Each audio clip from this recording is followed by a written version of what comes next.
Hello guys, welcome back to our channel Ammulu princess channel. Guys, ఇప్పుడైతే తమ్నేల్లో పెట్టిన ప్రకారం AP ICET counselling 2024 second కౌన్సిలింగ్లో seat వస్తే first counselling seat cancel చేస్తారా? Reporting చేసిన వాళ్ళకి రిపోర్టింగ్ చేయని వాళ్ళకి డిఫరెన్స్ ఏమిటి? చాలామందికి అయితే ఈ క్వశ్చన్ అయితే అర్థం కావట్లేదు.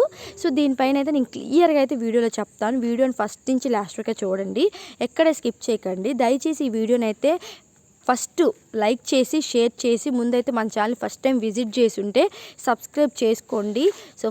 ఎందుకు సబ్స్క్రైబ్ చేసుకోమంటున్నానంటే తర్వాత మీకు ఫ్యూచర్ గైడెన్స్, కెరియర్ గైడెన్స్ మొత్తం నేను ఇవ్వడం అయితే జరుగుతుంది ఛానల్లో. నాకు ఒక ఐడియా అయితే వచ్చింది మీకు ఫ్యూచర్ గైడెన్స్ ఇద్దామని చెప్పి. అది ఓకేనా. ఇప్పుడైతే మనం వీడియోలోకి అయితే వెళ్ళిపోదాం. ఫస్ట్ అందరికి వచ్చిన క్వశ్చన్ ఏంటంటే, సెకండ్ కౌన్సిలింగ్లో సీట్ వస్తే ఫస్ట్ కౌన్సిలింగ్ సీట్ క్యాన్సిల్ చేస్తారా అని చెప్పి అంటున్నారు. మీకు ఖచ్చితంగా మీకు ఫస్ట్ కౌన్సిలింగ్లో సీట్ వచ్చి మీరు రిపోర్టింగ్ చేశారు. రిపోర్టింగ్ చేసి కూడా మీరు సెకండ్ కౌన్సిలింగ్కి వెళ్ళారు. సెకండ్ కౌన్సిలింగ్కి వెళ్ళినప్పుడు మీకు ఎక్కడైనా ఏ కాలేజ్లో అయినా సీట్ సెకండ్ కౌన్సిలింగ్లో కానీ అలాట్ అయింది అంటే మీకు ఫస్ట్ కౌన్సిలింగ్లో మీరు రిపోర్ట్ చేసినా సరే ఆ సీట్ అనేది క్యాన్సిల్ అవ్వడం జరుగుతుంది. ఓకేనా. అదే మీకు సెకండ్ కౌన్సిలింగ్లో ఏ సీట్ కూడా రాకపోతే ఏ కాలేజ్లో మీరు ఫస్ట్ కౌన్సిలింగ్లో రిపోర్ట్ చేశారు కాబట్టి మీ సీట్ రిజర్వ్ చేసుకున్నారు కాబట్టి మీ సీట్ అనేది అలాగే ఉంటుంది, అది క్యాన్సిల్ అవ్వదు. మీకు సెకండ్ కౌన్సిలింగ్లో ఏదో ఒక కాలేజ్లో సీట్ వస్తే తప్ప మీకు క్యాన్సిల్ అవ్వడం జరగదు. మీకు ఏ కాలేజ్లో సీట్ కానీ రాకపోతే మీ ఫస్ట్ కౌన్సిలింగ్ సీట్ అనేది అలాగే ఉంటుంది. ఓకేనా. ఒక క్లారిటీ వచ్చింది అనుకుంటున్నా. నేను చాలా స్లోగా చెప్పాను మీకు. ఎవరికైనా సెకండ్ కౌన్సిలింగ్లో ఎక్కడైనా సీట్ కానీ వస్తే కానీ మీరు ఫస్ట్ కౌన్సిలింగ్లో రిపోర్ట్ చేసినా సరే ఆ కాలేజ్ అనేది క్యాన్సిల్ అయిపోవడం జరుగుతుంది. మీకు సెకండ్ కౌన్సిలింగ్ ఎక్కడా కూడా సీట్ రాకపోతే మీకు ఫస్ట్ కౌన్సిలింగ్లో వచ్చిన సీటు అలాగే ఉంటుంది. ఎవరైతే రిపోర్ట్ చేశారో వాళ్ళకి అలాగే ఉంటుంది. ఓకేనా. ఇప్పుడు వచ్చిన పెద్ద క్వశ్చన్ ఏంటి అంటే, రిపోర్టింగ్ చేసిన వాళ్ళకి రిపోర్టింగ్ చేయని వాళ్ళకి డిఫరెన్స్ ఏమిటి అని అడుగుతున్నారు. రిపోర్టింగ్ చేసిన వాళ్ళకి ఏంటి అంటే, ఎవరైతే కౌన్సిలింగ్లో సీట్ వచ్చిందో వాళ్ళందరూ రిపోర్ట్ చేశారు కాబట్టి మీ సీట్ అనేది రిజర్వ్గా అలా ఉంటుంది. ఓకేనా.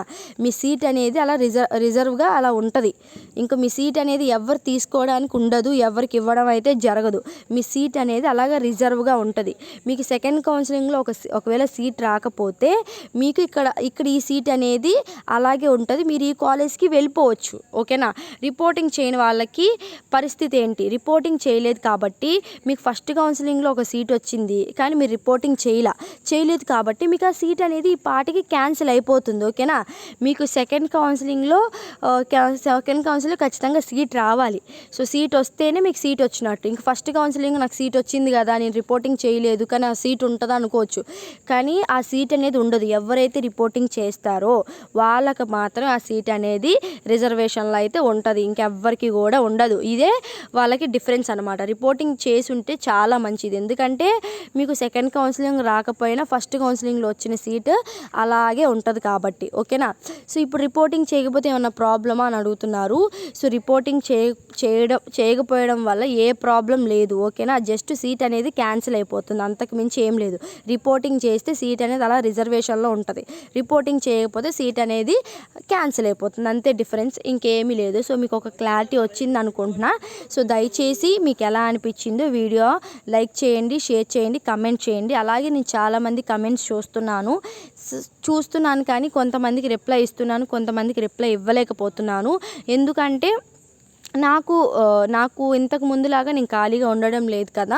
ఇంతకు ముందు అంటే నేను చదువుకుంటూ మీకోసం వీడియోస్ చేసేదాన్ని. అప్పుడంటే నాకేం మొత్తం ఖాళీ ఉండే మీ వీడియోస్ మీద ఎఫర్ట్స్ పెట్టి, మీ కమెంట్స్ మీద ఎఫర్ట్స్ పెట్టి అందరికీ రిప్లై ఇస్తూ ఉండేదాన్ని. కానీ ఇప్పుడంటే నేను జాబ్ చేస్తున్నా కాబట్టి మార్నింగ్ వెళ్ళాలి, ఈవినింగ్ రావాలి. జాబ్ వర్క్స్ ఉంటాయి, అవి చేసుకుంటూ ఉండాలి. మళ్ళీ ఇంటికి వచ్చేసరికి టైర్డ్ అయిపోతాము. మళ్ళీ రిప్లైస్ ఇవ్వాలంటే కష్టం అయిపోతుంది. కానీ మోస్ట్లీ అందరికి ఇస్తున్నాను. ఎవరికైతే ఇవ్వలేదు, నేనైతే రేపు నేను లైవ్లోకి వస్తా. లైవ్ స్ట్రీమ్ అయితే నేను పెడతాను రేపు నైట్ 9కి. సో 9:30 లోపు ఆ టైంలో అయితే పెట్టడం అయితే జరుగుతుంది. సో ఖచ్చితంగా లైవ్లో అడిగిన వాళ్ళందరికీ డౌట్స్కి అయితే నేను క్లియర్ చేస్తాను.